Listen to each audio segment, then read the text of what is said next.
أعوذ بالله من الشيطان الرجيم بفضل بسم الله الرحمن الرحيم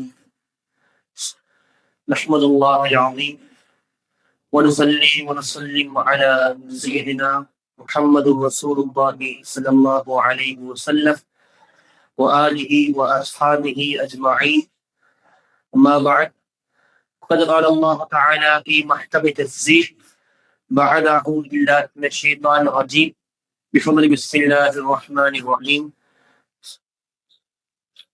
إن عدة الشهور عند الله 12 شهرا خلق السماوات والأرض ومنها 4 حرم صدق الله المولان العظيم وصدق رسوله النبي الكريم الحمد لله.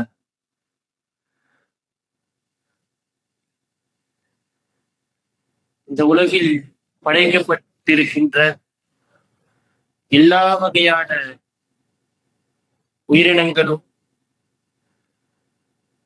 ஒரு நொடி கூட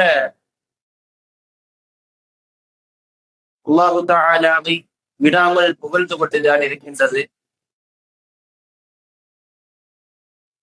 அப்படி இருக்கையில் இந்த இடத்திலே நினைவு கூடியவனாக எல்லா புகழும் அல்லாஹ் ஒருவனுக்கே உரித்தானமாக என்று கூறி ஆரம்பம் செய்கின்றேன்.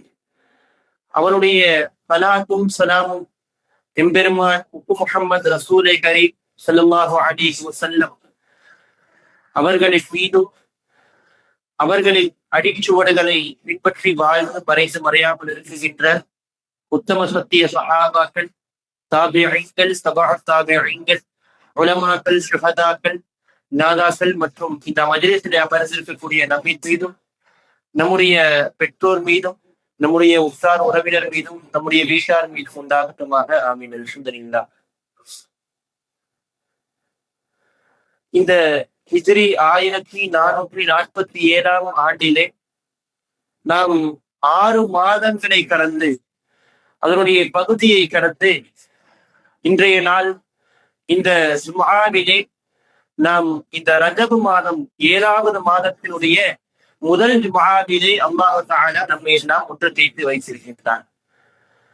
மற்றவர்களுக்கெல்லாம் இந்த ஜும்ஆவுடைய தொழுகை ஒரு பள்ளிவாசலிலே இருக்கலாம், சிலர் வீட்டிலே தொழுகலாம், சிலர் தான் அறியாமல் இருக்கின்ற ஒரு இடத்தில் கூட தொழுகலாம். ஆனால் அல்லாஹ் தஆலா இந்த ஜும்ஆவை, இந்த சிறப்பு மிகுந்த இந்த ஜும்ஆவை அல்லாஹ் தஆலா நம்முடைய ஷேகுனா அவர்கள் இருக்கக்கூடிய இந்த இடத்திலே அல்லாஹ் தஆலா நமக்கு எல்லாம் நசீபாக்கி இருக்கின்றான்.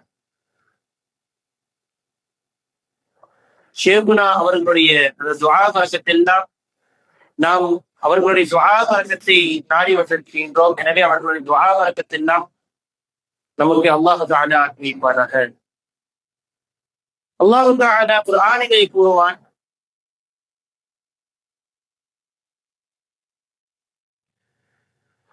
இந்த உலகம் படைக்கப்பட்டதிலிருந்து கிட்டத்தட்ட அதனுடைய கணக்குகள், அது சுழலக்கூடிய அந்த கணக்கை வைத்து 12 மாதங்களை கணக்கெடுக்கின்றார்கள். அந்த 12 மாதங்கள் அதிலே ஹராமாக்கப்பட்ட மாதங்கள். எது ஹராம்? போர் செய்ய ஹராம். அந்த மாதங்களிலே போர் செய்ய ஹராமாக்கப்பட்ட மாதங்கள் எந்தெந்த மாதங்கள்? நமக்கு தெரியும், தொடர்ச்சியா ஒரு 3 மாதங்கள் வரும். துல்காஅதா, துல்ஹஜ், முஹர்ரம். இது 3 சரியா போயிருச்சு, 3 தனியா போயிருச்சு. ஆனா இதற்கெல்லாம் தனித்து ஒரு மாதம் வரும், அதுதான் இந்த மாதம், ரஜபுடைய மாதம். இன்னும் நாம் இப்படி ஒரு சிறப்பை சொல்லலாம், ரமலானை வரவேற்ற மாதமாக, ரமலானிற்கு முன்னுற்பத்தியாக, அதற்கு முன் தயாரிப்பாக இந்த மாதம் வருகின்றது என்று சொல்லலாம். அதனாலதான் பல பள்ளிவாசல்களாக இருக்கட்டும், பல மனிதர்கள் தனிப்பட்ட முறையிலாக இருக்கட்டும், இப்படி ஒரு துஆவை செய்வார்கள். அல்லாஹும்ம பாரிக் லனா ஃபீ ரஜப வ ஷஅபான் வ பல்லிக்னா ஷஹ்ர ரமலான். ஏன் இப்படி ஒரு பிறப்பு? 2 மாதம் இருக்குது, கிட்டத்தட்ட 60 நாட்கள்.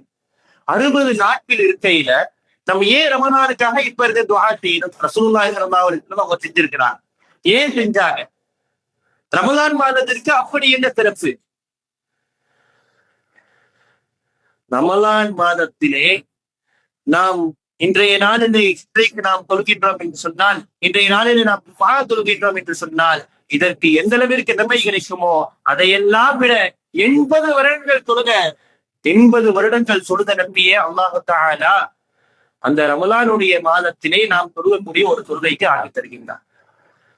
எவ்வளவு பெரிய பாக்கியம், அவ்வளவு நன்மைகள். ரமலானுடைய மாதத்திலே நாம் ஒரே ஒரு வக்தை தொழுதால் மற்ற நாட்களிலே நாம் தொழுவதை விட 80 வருடங்கள் நின்று தொழுத அந்த நன்மையை அல்லாஹு தஆலா அந்த ரமலானுடைய மாதத்திலே ஒரே ஒரு வக்து தொழுத அந்த நபருக்கு தருகின்றார். சரி, இந்த ரமலான் வருவதற்காக ஏன் ரஜபிலிருந்தே துஆ செய்ய வேண்டும்? சிலர் நாம் இந்த மாதத்தில் இருக்கலாம், அடுத்த மாதத்திலே வஃபாத் ஆகிவிடலாம், நாளைக்கு வஃபாத் ஆகனா அல்லாஹு தஆலா நமக்கு எந்த நாளிலே எந்த நேரத்திலே சலாஹத்தை குறித்து வைத்திருக்கிறார் என்று நமக்கு தெரியாது. அல்லாஹு தஆலா நம்முடைய அடுத்த நிமிடத்தில் கூட நம்மளை வஃபாத்தாக வைக்கணும். ஆனா அல்லாஹு தஆலா நமக்கு ரமலானை நமக்கு ரத்தீபாக்கி தர வேண்டும் என்பதற்காகத்தான் நாம் இந்த துஆவை தொடர்ந்து செய்து கொண்டே இருக்கின்றோம். அடுத்ததாக இந்த ரஜபுடைய மாதம். இந்த ரஜபுடைய மாதம், இந்த மாதத்திலே என்ன சிறப்பு, அவ்வளவு என்ன சிறப்பு. ரசூலுல்லாஹி ஸல்லல்லாஹு அலைஹி வஸல்லம் அவர்கள் இந்த ரஜபுடைய மாதத்தை பலவிதமாக புகழ்ந்து குறிக்க இருக்கின்றார்கள். இந்த ரஜபுடைய மாதத்திலே பலவிதமான இஸ்லாத்தினுடைய வெற்றிகள் நமக்கு கையில கிடைச்சிருக்கிறது. அதுல முதல் விஷயம் என்ன அப்படின்னா, இஸ்லாத்தினுடைய முதல் ஹிஜ்ரத் அபீசீனியா அந்த நாட்டிற்கு இஸ்லாமியர்கள் இந்த குறைஷியர்களுடைய அந்த தொல்லை தாண்ட புரியாம அந்த இடத்திலிருந்து அவங்க அபிசீனியாவிற்கு இஸ்லாமியினுடைய முதல் ஹிஜ்ரத்தை செய்கின்றார்கள் இந்த ரஜபுடைய மாதத்திலே. இந்த ஹிஜ்ரத்திலே அவங்க எல்லாம் போறாங்க. இப்ப போகும்பொழுது ரசூலுல்லாஹி ஸல்லல்லாஹு அலைஹி வஸல்லம் சொல்றாங்க, மலிகன், அந்த இடத்திலே ஒரு மன்னர் இருக்கின்றார். அந்த மன்னர் எப்படிப்பட்டவர் தெரியுமா? லா யظلمு இன்தஹு அஹது. அந்த மன்னரிடத்திலே எந்த ஒரு மனிதருக்கும் எந்த ஒரு உயிரினத்திற்கும் அவரால் பாதிப்பு ஏற்படாது, அவரால் அநீதம் செய்யப்படாது என்று ரசூலுல்லாஹி ஸல்லல்லாஹு அலைஹி வஸல்லம் அனுப்பியிருக்கிறார். அந்த மன்னர் அவங்க அந்த இடத்துல நஜ்ஜாத்தி அந்த மன்னருடைய பெயர், அந்த மன்னர் இடத்துல அனுப்பி வைக்கிறாங்க. அவர்கள் இடத்துல போய் அவங்க கொஞ்ச நாள் கிட்ட இருங்க அப்படின்னு சொல்லி அனுப்பி வைக்கிறாங்க. அப்ப போகிறாங்க. இப்ப 2 கப்பல்கள் இருக்கு. இந்த 2 கப்பல்கள்ல ஏறி தன்னுடைய குடும்பம் எல்லாத்தையும் கூட்டிட்டு போறாங்க. உதாரணமா சொல்ல போனா யார் யார் போனாங்கன்னா, உஸ்மான் ரலியல்லாஹு அன்ஹு அவர்கள், அவர்களுடைய மனைவி ரசூலுல்லாஹ்வுடைய மகள் பிரியா ரலியல்லாஹு அன்ஹா, அவங்க போன்ற பல சஹாபாக்கள் அந்த இடத்துக்கு பயணம் செஞ்சு போறாங்க. அந்த பயணம் செஞ்சு போனவங்க அங்க போய் பல நாட்கள் அங்க போய் இருக்கிறார். பல நாட்கள் ஹிஜ்ரத் செஞ்சு அந்த இடத்துல தக்கி இருக்கிறார். எந்த அளவுக்கு இருந்தாங்கன்னு சொன்னா, சில சஹாபாக்கள் ஷவ்வாலுடைய மாதம் வந்த உடனே அப்ப அந்த இடத்துல எல்லாமே தெரியாயிருச்சு, மக்காவை எல்லாமே சரியாயிருச்சு, நம்ம போகலாம், எந்த பிரச்சனையும் இல்லை அப்படின்னு செஞ்சதுக்கு அப்புறம் இப்ப அந்த இடத்துல இருந்து சிலர் ஷவ்வால் மாதம் வந்த உடனே கிளம்பி வந்துடுறாங்க. ஆனா சிலர் கிட்டத்தட்ட 8 வருடங்கள் சொன்னாங்க. 8 வருடங்கள் அந்த அபிசீனியா நாட்டிலே அவர்கள் தன்னுடைய வாழ்க்கையை நடத்தி இருக்கின்றார்கள். இப்ப எந்த அளவிற்கு அவர் பாதுகாப்பாக இருந்திருப்பார் நாம் யோசித்து பார்க்க வேண்டும். அந்த அபிசீனிய மன்னர் ரசூலுல்லாஹி ஸல்லல்லாஹு அலைஹி வஸல்லம் அவர்கள் ஹிஜ்ரி 9ஆம் ஆண்டு வஃபாத்தாகிறாங்க. அதற்கு 1.5 வருடத்துக்கு முன்னாடி, சரியா 18 மாதங்களுக்கு முன்னாடி அந்த நஜ்ஜாஷி மன்னர் வஃபாத்தாகிறாங்க. அதுக்கு முதலாக ராயிக் ஜனாதா, அப்பதான் ரசூலுல்லாஹி ஸல்லல்லாஹு அலைஹி வஸல்லம் முதலாக ராயிக் ஜனாதா, அதாவது மறைவாக ஒருத்தர் வேற எங்கேயோ இருக்கிறாரு, அப்ப அவருக்கு ஜனாதா துணை வைக்கிறோம் அப்படின்னா அந்த ராயிக் ஜனாதா அப்படிங்கிற விஷயத்த ரசூலுல்லாஹி ஸல்லல்லாஹு அலைஹி வஸல்லம் அவர்களுக்கு தான் அறிமுகப்படுத்தியிருக்கிறார். இப்ப எந்த அளவிற்கு அவர்கள் இஸ்லாத்தை ஏற்றுவிட்டார்கள் கடைசியில். ஆனா ரசூலுல்லாஹ் தெரிவிக்க முடியல. அவர்கள் எந்த அளவிற்கு மக்களுக்கு பாதுகாப்பாக நீதமுடையவர்களாக நியாயமுடையவர்களாக இருக்க போய்தான் அப்படிப்பட்டவர்களுக்கு அல்லாஹ் தஆலா இஸ்லாத்தை கொடுத்திருக்கிறார். அடுத்ததாக சொல்கின்றாங்க மெஹராஜுடைய பயணம். நமக்கு தெரியும், இந்த மாதத்துலதான் மெஹராஜுடைய பயணம் அப்படின்றது ஆகிருந்துச்சு. மெஹராஜுடைய சம்பவத்தை சொல்லணும் அப்படின்னு சொன்னா அது நேரம் அது போய்கிட்டே இருக்கும். அவ்வளவு சம்பவங்கள் அதுல கொட்டி கிடக்கும். அடுத்த விஷயம் சொன்னாங்க தபூக்குடைய போர். குர்ஆனிலே சொல்லப்படும் மிகவும் கடுமையான கஷ்டமான ஒரு காலம் அப்படின்னு குர்ஆனிலே சொல்லப்படுகின்றது. எந்த அளவிற்கு கஷ்டமான காலம் அப்படின்னு சொன்னா, சஹாபாக்களுக்கு சாப்பிட எதுவுமே இருக்காது. ரொம்ப கஷ்டம். இன்னும் சொல்ல போனா இந்த மதுரை யுத்தம், உஹது யுத்தம், இந்த மாதிரி யுத்தம் எல்லாம் பார்த்தோம் அப்படின்னு சொன்னா இந்த மக்காவை சுத்தி 160 மைல் 100 மைல் அந்த சுத்து வட்டாரத்துல இருக்கக்கூடியது. ஆனா இந்த தபூக்குடைய போர் நடந்தது இடம் கிட்டத்தட்ட 670 மைல்கள் சொல்றாங்க. 670 மைல்களுக்கு அப்பால் போய் இவங்க போர் செய்யணும். சஹாபாக்கள் எத்தனை பேர் இருக்கிறாங்க? 30,000 சஹாபாக்கள் இருக்கிறாங்க. 30,000 சஹாபாக்கள் இருக்கிறாங்க. அவர்களுக்கு தோதுவான ஒட்டகங்கள் இல்லை. அவர்கள் பயணித்து போகக்கூடிய ஒட்டகங்கள் இல்லை. சில பேர் சஹாபாக்கள் வந்து ரசூல்லாட்ட முறையிடுறாங்க. இப்ப ரசூல்லா வந்து சில பேருக்கு ஒட்டகத்தை பரிந்துரைக்கிறாங்க, சில பேர் கொடுக்குறாங்க, அப்படி சில பேர் வாங்குறாங்க. அப்ப இந்த இடத்துக்கு பயணிச்சு போறாங்க. கிட்டத்தட்ட ஒரு ஒட்டகத்துல 18 சஹாபாக்கள் பயணிச்சாங்க. அந்த அளவுக்கு கஷ்டமான ஒரு காலகட்டம் அது. அந்த நேரத்துல ரசூலுல்லாஹ் சொன்னாங்க சஹாபாக்கள்கிட்ட, உங்களால எவ்வளவு முடியுமோ, உங்களால இஸ்லாமிற்காக எவ்வளவு முடியுமோ அதை எடுத்துட்டு வாங்க அப்படின்னு சொல்லி ரசூலுல்லாஹ் சொல்றாங்க. இப்போ ஒவ்வொரு சஹாபாக்களும் சில சஹாபாக்கள் தான் ஒரே ஒரு பேரிச்ச படத்தை படத்தை கொடுத்தாங்க. அதை பார்த்து முனாஃபிக்கு இதெல்லாம் திருத்தாங்க. அப்ப அந்த அளவிற்கு அவர்கள் அந்த நேரத்திலே கஷ்டப்பட்டு இருக்கிறாங்க. அப்ப அந்த நேரத்துலதான் அபூபக்கர் ரலியல்லாஹு அன்ஹு, உமர் ரலியல்லாஹு அன்ஹு அவங்க எல்லாம் தன்னுடைய அந்த பொருட்களை எல்லாம் எடுத்துட்டு வராங்க. உமர் ரலியல்லாஹு அன்ஹு அவங்க அந்த இடத்துல நினைத்தாங்கன்னா, அப்ப அபூபக்கர் ரலியல்லாஹு அவர்களுடைய பொருள் ரொம்ப கம்மியா இருந்துச்சு. உமர் ரலியல்லாஹு அன்ஹு அவர்களுடைய பொருள் அதிகமா இருந்துச்சு. அப்ப அவங்க நினைச்சாங்கன்னா, இந்த தடவை அபூபக்கரை விட்டு முந்திடலாம். எப்பயுமே அவர் முந்தவே முடிய மாட்டேங்குது. அவர் இஸ்லாத்துக்காக அதிகமா சதகா திட்டிக்கிட்டே இருக்கிறாரு, அதிகமா வந்து செலவு திட்டிக்கிட்டே இருக்கிறாரு. இந்த தடவையாச்சும் அவரை முந்திடணும் அப்படின்னு நினைக்கிறாங்க. அப்ப ரசூலுல்லாஹ் கேள்வியை மாத்தி கேட்டுறாங்க. அலி ரலியல்லாஹு அன்ஹு அவர் போய் கேட்கறாங்க, நீங்க எவ்வளவு எடுத்துட்டு வந்திருக்கீங்க அப்படின்னு கேட்கிறாங்க. அப்ப போயிட்டு எவ்வளவு வித்துட்டு வந்திருக்கீங்கன்னு கேட்டாங்க ரசூல். உங்க வீட்டுல எவ்வளவு வித்துட்டு இங்க எவ்வளவு எடுத்துட்டு வந்திருக்கீங்கன்னு கேட்டாங்க. அப்ப அவங்க சொன்னாங்க, என்னுடைய வீட்டுல இருந்து 4 ஒரு பங்கு யார சொல்ல நான் எடுத்துட்டு வந்திருக்கேன் அப்படின்னு சொன்னாங்க. அடுத்ததாக உஸ்மான் ரலியல்லாஹு அன்ஹு அவங்கள்ட்ட கேட்டாங்க, யார சொல்லலாம் இந்த 3 ஒரு பங்கு எடுத்துட்டு வந்திருக்கேன்னு சொன்னாங்க. அடுத்து உமர் ரலியல்லாஹு அன்ஹு அவங்க கேட்டதுக்கு, நான் 2 ஒரு பங்கு பாதிக்கு எடுத்துட்டு வந்துட்டேன்னு சொன்னாங்க. அடுத்து அபூபக்கர் சித்திக் ரலியல்லாஹு அன்ஹு ரசூலுல்லாஹ் வராங்க. அவங்கள்ட்ட கேட்ட பொழுது அவங்க சொன்னாங்க, யார சொல்லலாம் அல்லாஹ் ரசூலை தவிர வேறு எதுவும் என் வீட்டுல கிடையாது, எல்லாத்தையும் யாருக்குள்ள தான் எடுத்துட்டு வந்துருந்தாங்க. அப்ப ஒவ்வொரு அவங்க யோசிச்சாங்க, நான் என் வாழ்நாளிலே எந்த நுரையிலும் அபூபக்கரை விட முடியாது, பொருளை எவ்வளவு கொடுக்கிறோன்றது விஷயம் கிடையாது, நம் மனதிலே இஸ்லாமுக்கு எகலாஸ் இருக்கின்றது என்பதுதான் முடியும். அப்படிப்பட்ட அந்த தபூக்குடைய போர், அந்த போருக்கு போகிறாங்க. அந்த போருக்கு போய் கிட்டத்தட்ட 18 நாட்கள் அந்த இடத்துல அவங்க எல்லாம் தங்கி இருக்கிறாங்க.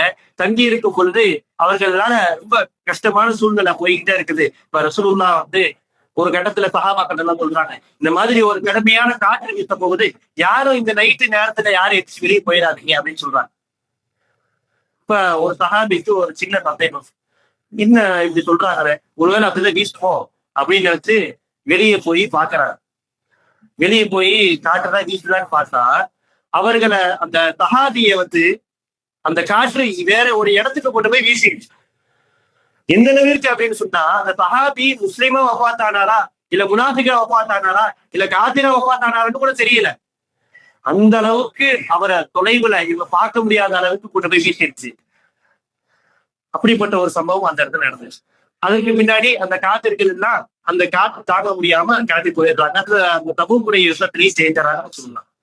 ரசூலுல்லாஹி ஸல்லல்லாஹு அலைஹி வஸல்லம் அவருடைய காலகட்டத்துல அவர்கள் செய்த கடைசி போர் அப்படின்னு சொல்லப்படுது தபூக் போர். அடுத்ததாக சொல்லப்படுது எர்மூக் போர். எர்மூக் போர் அப்படின்றது அந்த போர் தான் இஸ்லாத்தை பல திசைகளில் கொண்டு போய் சேர்த்தது. பல நாடுகளுடன் போர் செய்து பல நாடுகளை வெற்றி, அதாவது காலித் வலீத் அவர்கள் இஸ்லாத்தின் போர்வான்னு சொல்லுவாங்க. அவர்களுடைய தளபதி அவங்களுக்கு கீழே இருந்த கூட்டத்தோட அவங்க போர் செய்யறாங்க. அதற்கு தேய்த்து அவங்க பல நாடுகள் அந்த இடத்துல வெற்றி கொள்ளப்பட்டு அவர்கள் இஸ்லாத்திலே பல நாடுகள் வெற்றி கொள்ளப்பட்டது. அடுத்ததாக திலுவை போர். இந்த திலுவை போர் அப்படின்றது சலாஹுதீன் அய்யூபி அப்படின்றவங்க சஹாபாக்கள், அதற்கு பின்னாடி வந்தவங்க இருக்கலாம், அது அடுத்து வந்தவங்க தான். அப்ப இந்த சலாஹுதீன் அய்யூபி இந்த சிலுவை போரை ஏன் நடத்துறாங்கன்னு சொன்னா, கிறிஸ்துவர்கள் இந்த ஜெருசலம் பைத்துல் முகத்தஸ், அந்த பைத்துல் முகத்தஸை வந்து அவங்க அடக்குமுறையால அவங்க கைக்கு கீழே வச்சிருக்கிறாங்க. அப்ப அந்த இடத்த போய் நம்முடைய இஸ்லாமியர்களுடைய இடமாச்சு அப்படின்னு சொல்லிட்டு அதை கண்டிப்பா நம்ம கோர்த்துச்சு மீட் ஆகணும்னு சொல்லிட்டு அப்ப மீட்கிறதுக்காக போனாங்க. ஆரம்பத்துல அந்த கிறிஸ்துவர்களுடைய கை ஓங்கி இருந்தாலும் அவர்கள் அதிகமாக அந்த இடத்திலே வெற்றி பெற்றிருந்தாலும் அதுக்கு பின்னாடி சலாஹுல் அய்யூபி அவர்களுடைய தலைமையின் கீழ் இருக்கக்கூடிய நம்முடைய இஸ்லாமிய படை வெற்றி கொள்கின்றது. கிட்டத்தட்ட 88 வருடங்களுக்கு பின்னாடி அந்த இடத்துல போய் தொழுகை நடத்துகின்றது. அது எந்த நாள்ல பார்த்தோம்னா மெஹராஜுடைய இரவு. இந்த மெஹராஜுடைய இரவுல தான் அப்ப அந்த இடத்துல போய் தொழுகை நடத்துறாங்க. அல்லாஹ் தஆலா எப்படிப்பட்ட ஒரு பாக்கியத்தை நமக்கு தந்திருக்கின்றார். இன்ஷா அல்லாஹ் இன்னொரு நாள் வரும், மஹதி அலைஹிஸ்ஸலாம் அவர்களுடைய கையை பிடித்து அதே ஜெருசலத்தை நாம் மீட்டெடுக்க வேண்டும் இன்ஷா அல்லாஹ். அடுத்ததாக இன்னும் பல இமாம்களுடைய விஷயங்களை பல இமாம்கள் இந்த மாதத்துக்கு தான் உயர்த்திருக்கிறார்.